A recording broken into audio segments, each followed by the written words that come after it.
बिस बिस्मिल्लाहिर्रहमानिर्रहीम। आज हम बात करते हैं सर्च पे। तो सर्च को डिफाइन करते हैं सबसे पहले।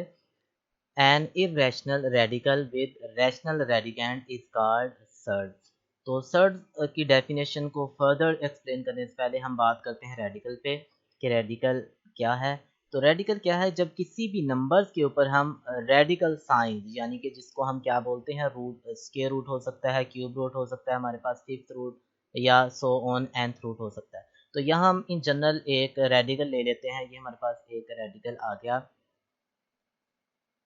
nth रूट ऑफ ए। अब nth रूट ऑफ ए, इस रेडिकल के अंदर ये जो आपके पास ए है, ए को हम कहते हैं रेडिकेंड। ए हमारे पास रेडिकेंड कहलाता है। और ये जो आपको n नजर आ रहा है, तो n हमारे पास क्या कहलाता है? ऑर्डर, या इसको हम बोलते हैं index. Order or index of radical. तो रेडिकल का ऑर्डर या इंडेक्स कहलाता है। अब इस चीज को समझने के बाद हम सर्ड की डेफिनेशन पे आते हैं। कहता था कि सर्ड हमारे पास एक रेडिकल है, एक ऐसा रेडिकल जो कि इरेशनल होगा जबकि उसका रेडिकेंड हमारे पास क्या होगा? रैशनल। तो दो कंडीशंस थी। पहली कंडीशन थी हमारे पास कि जो रेडिकेंड है वो हमारे पास क्या होना चाहिए? वो हमारे पास रैशनल होना चाहिए। और दूसरी कंडीशन ये थी कि जो हमारे पास रेडिकल है, जो रेडिकल था वो हमारे पास इरेशनल होना चाहिए था। वो हमारे पास इरेशनल है। अब हम कुछ एग्जांपल्स को लेते हैं। तो एग्जांपल्स में सबसे पहले हम बात करते हैं, पहली एग्जांपल है हमारे पास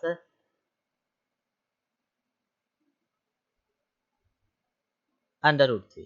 ठीक है, स्क्वायर रूट ऑफ थ्री। अब गौर करें, स्क्वायर रूट ऑफ थ्री हमारे पास क्या है? एक इरेशनल नंबर है। ये एक इरेशनल नंबर भी है और ये हमारे पास क्या है? एक रेडिकल भी है। तो हमें चेक करना है कि ये हमारे पास सर्ड है या नहीं। तो उसके लिए हमें सबसे पहले देखना पड़ेगा कि जो रेडिकेंड है, पहली कंडीशन जो थी वो क्या थी कि जो रेडिकेंड है वो आपके पास क्या होना चाहिए? रैशनल। यानी कि हमें देखना है कि ये जो थ्री है ये हमारे पास रैशनल है या नहीं। तो थ्री हमारे पास क्या है? एक रैशनल नंबर है।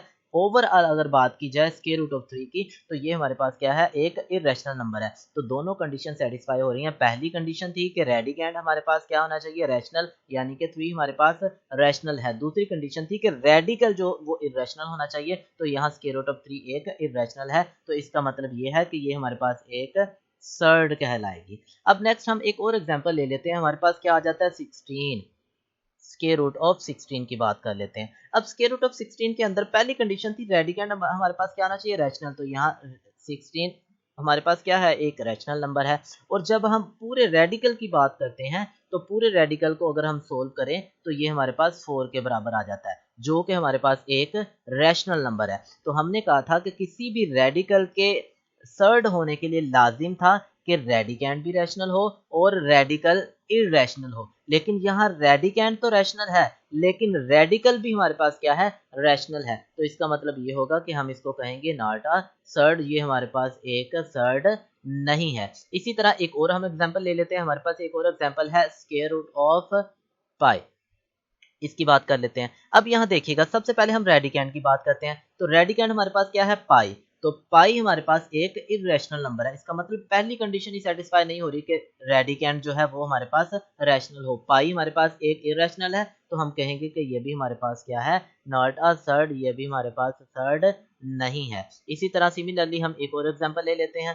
तो एग्जांपल है हमारे पास square root of 2 plus under root 17। अब देखिएगा, स्क्वायर रूट के अंदर ये जो रेडिकेंड हमारे पास आ गया 2 प्लस स्क्वायर रूट ऑफ 17। तो स्क्वायर रूट ऑफ 17 हमारे पास क्या है? एक इरेशनल नंबर है। तो इरेशनल नंबर्स के अंदर जब हम 2 को ऐड करेंगे तो वो भी हमारे पास क्या आ जाएगा? इरेशनल नंबर आ जाएगा। अब यहाँ हमारे पास ये जो रेडिकेंड है, रेडिकेंड सारे का सारा जो है वो हमारे पास एक इरेशनल है।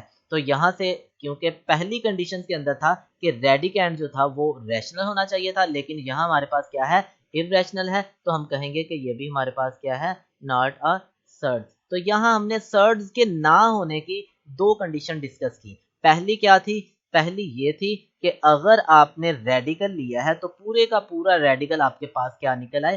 रैशनल निकल आए। तो इसका मतलब ये हो जाएगा कि हमारे पास वो सर्ड नहीं होगा। और दूसरा हमने ये देखा कि अगर आपके पास रेडिकेंड जो है रेडिकेंड जो है वो आपके पास क्या हो जाए, इरेशनल हो जाए, तो उस सूरत में भी आपके पास वो जो रेडिकल होता है वो सर्ड नहीं कहलाता। व्यूअर्स, उम्मीद है कि आपको आज का टॉपिक की समझ आई होगी। किसी मसले की सूरत में नीचे कमेंट बॉक्स में अपनी राय का इजहार ज़रूर कीजिएगा। शुक्रिया।